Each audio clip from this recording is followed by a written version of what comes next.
happy Friday. Welcome into our State Champs studio for our State Champs High School Sports Show presented by Lawrence Technological University. I'm your host, Sydney Cariel, alongside my co-host, Elizabeth Coon. It is Friday. What gets better than that? That's right. We're going to start off the show with some volleyball highlights we are really excited about, so check these out. Let's take it out to Lake Orion where the Dragons welcomed in Novi. This was a good matchup. First set, Lake Orion's Nina Horning comes down with a huge kill. Nina showing why she's a finalist for Miss Volleyball. Dragons take the first set 25-22. Then the Wildcats switched into gear. Novi has a finalist for Miss Volleyball as well. Sarah Vellucci gets the winning kill. Novi wins the second set 25-15. Third set was back and forth. Nina Horning with the kill, but Sarah answers right back for Novi, tapping this just over the net to fall for the point. A great play there. Novi would not look back. The Wildcats win 3 sets in a row to take this one 3-1. We're feeling good right now. We want to make it as far as we can. Honestly, we would love to make it back to Battle Creek this year, especially for me, my senior year. It would be awesome to be back there. Our goal is always to get back to Battle Creek and go as far as we go, but we know that takes one at a time, not overlooking any future matchups, and then at the end, just really turning it on. Over to the west side of the state, Forest Hills Eastern hosted Grand Rapids Christian. Eagles starting off strong. Lucy Van Drunnen with the big-time kill. Grand Rapids Christian wins set 1. Second set we go. This time, Rowan Sabalski gets in on the action. She puts down the kill for the Eagles. Forest Hills Eastern putting up a fight. Annalie Stuhauer on the kill with that one. Great play. But Grand Rapids Christian stayed strong all match long and took this one in 3 straight sets. We have a lot of underclassmen who are really good, a lot of sophomores who are playing all the time in our powerhouses, so that's super fun that it's not all just senior leadership. They go out ready to play every game with the attitude that they're going to finish, and I think that's just been a part of the program for years, and they have kept that mindset, yeah. We'll keep it going with Macomb Dakota and Eisenhower going head-to-head. Dakota's Olivia Gardner gets some major air and a big-time kill as the Cougars take set 1 25-18. This second set, though, was back and forth. The Eagles' Catherine Smith hits this perfectly. That falls in no man's land. Then Dakota's Johanna Tillman gets all of this one, lays down the kill for the Cougars. But Catherine Smith once again for the Eagles, another kill, and this one went into OT tied at 25. But Dakota would close the second set out. Olivia Gardner with another kill. Cougars take set 2, 30-28, then would go on to get the sweep. We're excited about this year. You know, the best thing about before we even kicked off the season, we had a lot of conversations. Girls reached out, you know, there's a lot of understanding where we can take this year, you know, so everyone's really taking in, putting in the classroom, putting it on the floor and stuff, and just making sure that, you know, every day we want to end on that last final. We got to understand it's, you know, it's nothing's guaranteed. It's, you know, as much respect we're getting, and we appreciate the respect. We still got to get the job done, and we're going to just keep that message going through this whole season. I've been on varsity for 3 years, and I think that for me, like, this team is the closest we've ever been. Like, we just meshed from the beginning.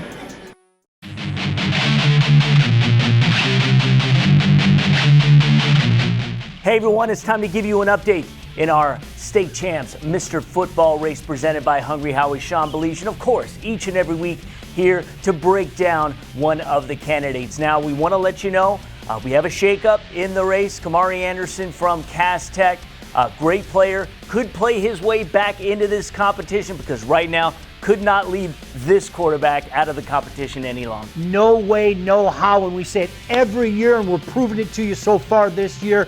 This list is fluid. You're going to see guys come on and off. No way could we leave Mason McKenzie off this list. How about the Fighting Scots from Caledonia?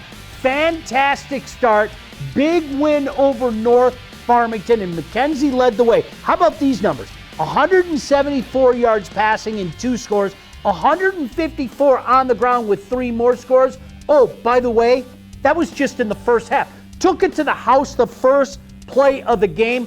Both McKenzie and the Fighting Scots are rolling. Lauren, you are absolutely right. There is no way, no how we could leave this kid off the list. Mason McKenzie, welcome.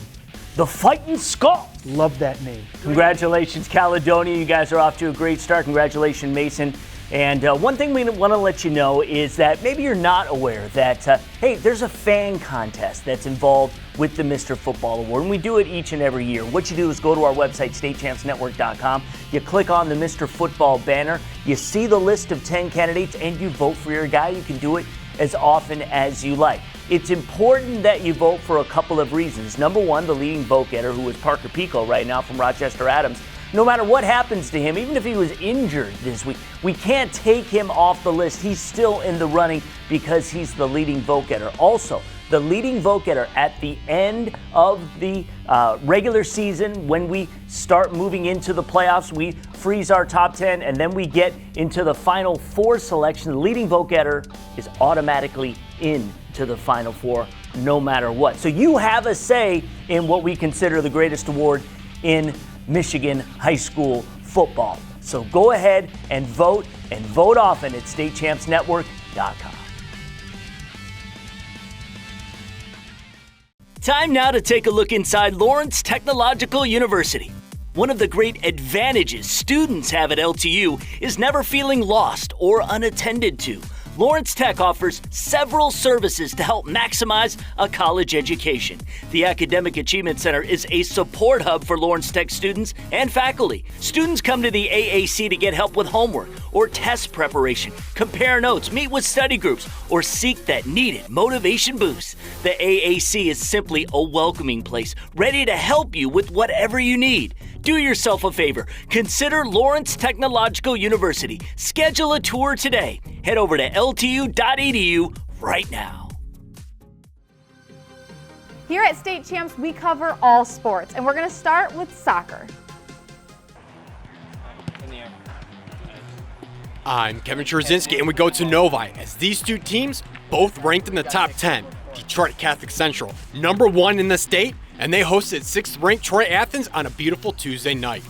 The first half was controlled most by Troy Athens, but the Shamrocks keeper Jack Rogers and the defense in front of him keeping the Red Hawks off the board, doing an outstanding job preventing Athens from getting on the board. Many chances, and this one scoreless after 1. To the second half, and the Shamrocks finally lit the flame that was dormant in the first half. Lars Larson out front, Athens keeper steps up to make the play, and then the sophomore Larson puts Catholic Central out front. Ball hits the back of the net, 1-0, Detroit Catholic Central in the lead. DCC would collect some insurance moments later. The rocket shot from just outside the box, that's Kyle Pearson getting the job done, 2-0 Shamrocks, and that would be the final score. Catholic Central remains the number 1 team in the state. Who are we? Trojans! Who are we? Trojans! Who are we? Trojans! Finley on 3! 1, 2, 3, Finley! I'm Chris Gorski on the west side, and we head to Riverside Park for the first OK Gold Jamboree of the season. We start off with the boys race. At the 1 mile mark, Ottawa Hills senior Benny Anderson setting the pace early on, just holding off Forest Hills Eastern's Aiden Sullivan and South Christian's Caleb Bowes. Down the final stretch in this one, Anderson and Sullivan battling it out, but Benny Anderson takes home first place with a time of 16 minutes 1.49 seconds. However, Forest Hills Eastern would take home the team event for the boys, with the Hawks having 5 of the top 10 finishes.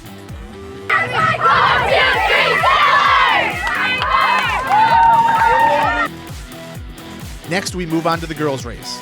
At the mile mark in this one, Ottawa Hills junior Selma Anderson jumping out to a nice lead, and she would continue to extend her lead throughout the race as Anderson takes first place with a 26-second margin of victory. Sarah Dixon would come in second for Forest Hills Eastern, and the Hawks would have 4 of the top 10 finishes in the girls' race as Forest Hills Eastern completes the sweep across both races. We're going to take a short break and check out our latest installment of Game Changers, brought to you by the Detroit Medical Center Physical Therapy and Sports Medicine.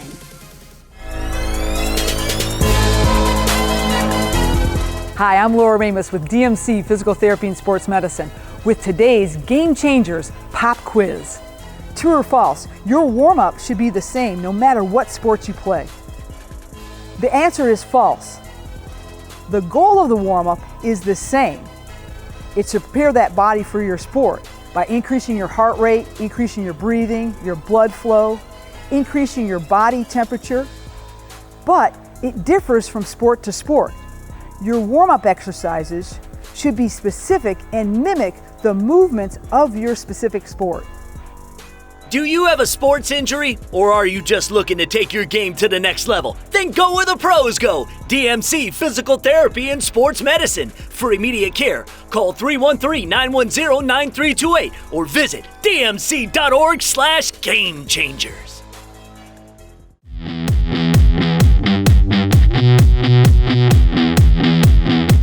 Welcome back. Now that Labor Day is in the rearview mirror, all of our schools are now back in session.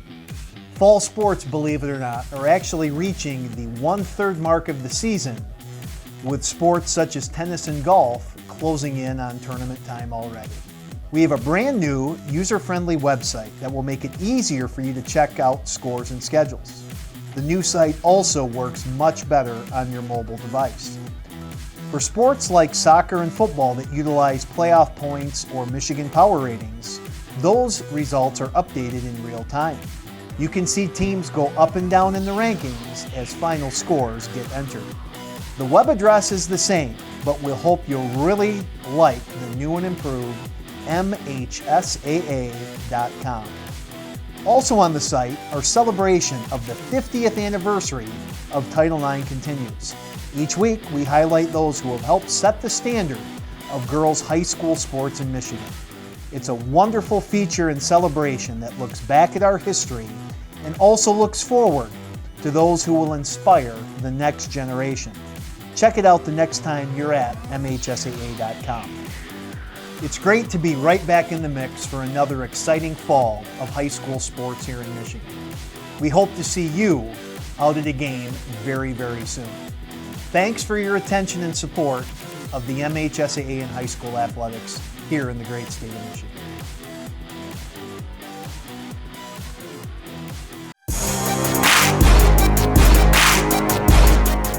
All right, guys, time now for an update in our State Champs Anvil Award, presented by Hungry Howie's. The coach, Tim Beckler, back with us again. Coach, good to see you. We break down a player every weekend, and this week we're going to talk about Mason Moragan from Warren D. Lasalle, #1 team in the state, and this guy literally all over the field and literally wreaking havoc. He is. Mason's a senior defensive end, 6'5", 250 pounds, committed to Illinois. Wow, what a game against Muskegon. 3 sacks, 8 tackles, 4 for loss. Dominant, playing both ways. Excellent tight end as well. So when I watch his film, first thing I see is his length, but he has got some speed. I don't know if he's 4'8" or better, but I think he's sub 4'8", 40 speed. But the second thing that really pops is he's got another gear. When he sees that ball, man, is he go. He's just got a great burst to the ball. And the third thing, great hands on his pass rush. He gives a little move. He's got the arm over technique. And when you run the ball at him, he's very stout in there. He can, disengage really quickly with his hands. He's excellent at shedding blocks. Then you kind of touched on it. What I really like about him, he's kind of like the fox in the hen house. What do you do with this kid? Because as an offensive coach, you're like, okay, do we run away from him? Because he's so fast, and with his length, he makes plays downfield, in the backfield, away from him. And he's a stout kid. Do you run at him? You know, and he's a problem.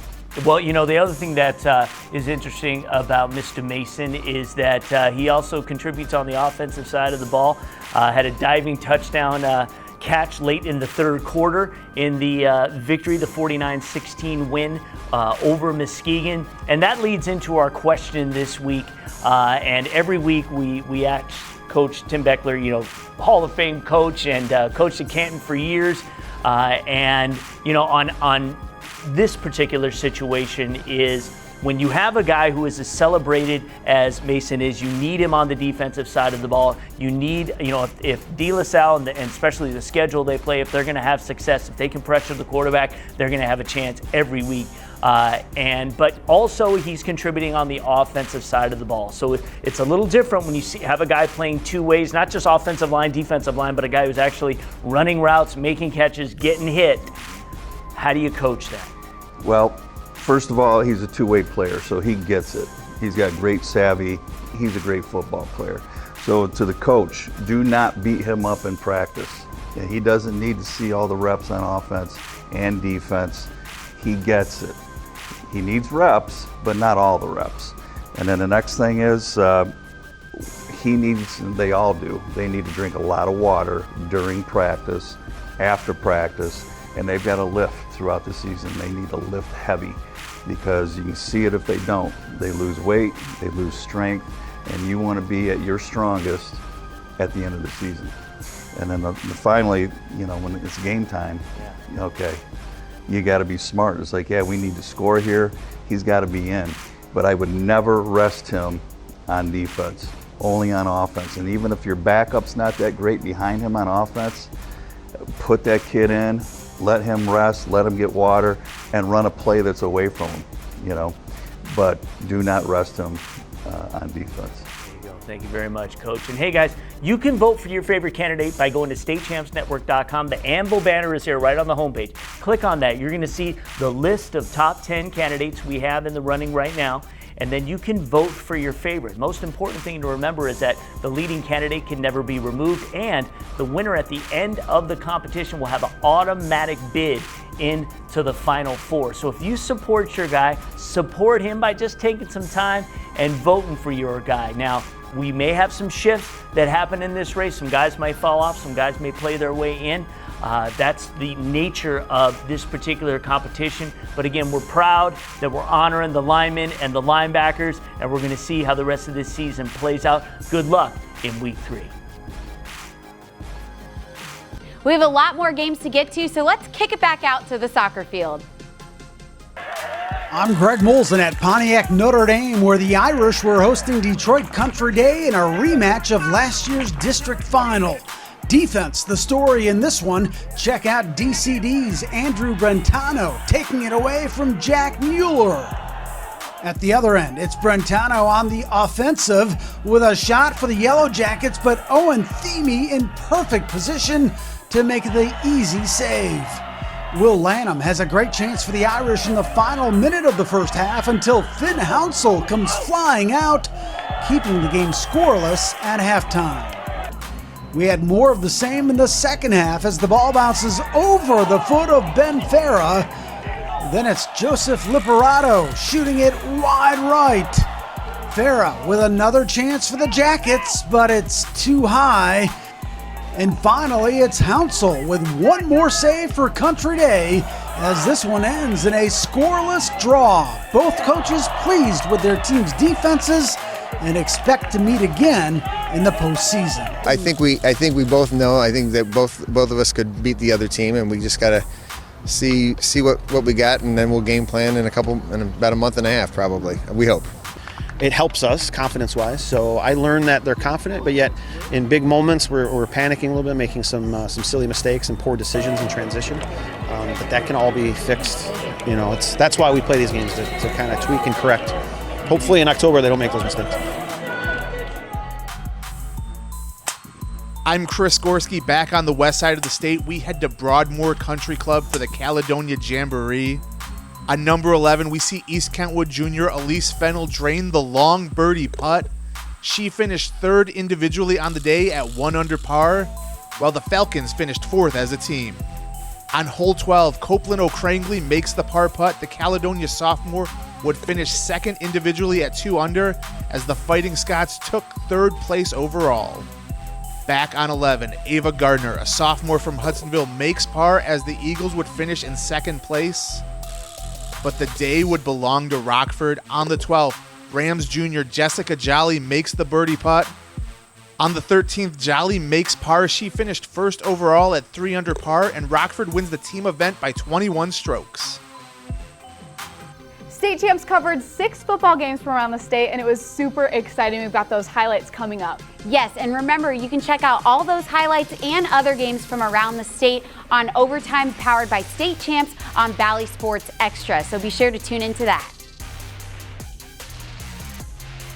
All right, another fun week in the books, and tonight we're going to be covering some more football coverage, so tune in next week for all of those highlights. Yep, you're going to be on the sideline, so that's going to be a lot of fun, catching the action right there as always. So be sure to also follow us on all of our social media platforms, Twitter, Instagram, Facebook, TikTok. We're having a lot of fun on TikTok, so be sure to follow State Champs Michigan on there as well. Well, this is all we've got for this week, so we will see you guys next week. State Champs High School Sports Show is powered by Lawrence Technological University. Visit L2athletics.com and recruit yourself. State Champs is also brought to you by the Michigan High School Athletic Association, promoting the value and values of educational athletics. The Michigan Army National Guard, a proud sponsor of the MHSAA. And the Detroit Medical Center Physical Therapy and Sports Medicine Pros. Visit dmc.org/gamechangers. Hungry Howie's, famous for flavor.